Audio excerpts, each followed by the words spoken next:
Marvin? Jonard? Mag-e-enroll ka dito?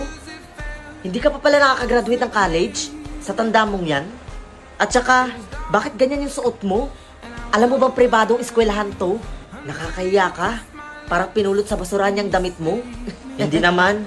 Tsaka, ano bang masama dito sa suot ko? Okay naman to ah. Mukha kang chimay, alam mo ba yun? Hindi ka pwedeng mag-enroll dito. Nakakahiya ka.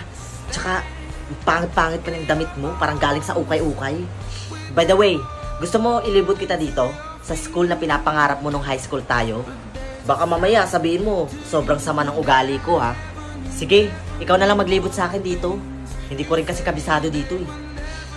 Okay lang bang pakibitbit ng mga gamit ko? Sure, walang problema. Ako na lang magbibitbit nitong gamit mo. Yan kasi yung mga gawain ng mga bobong estudyante na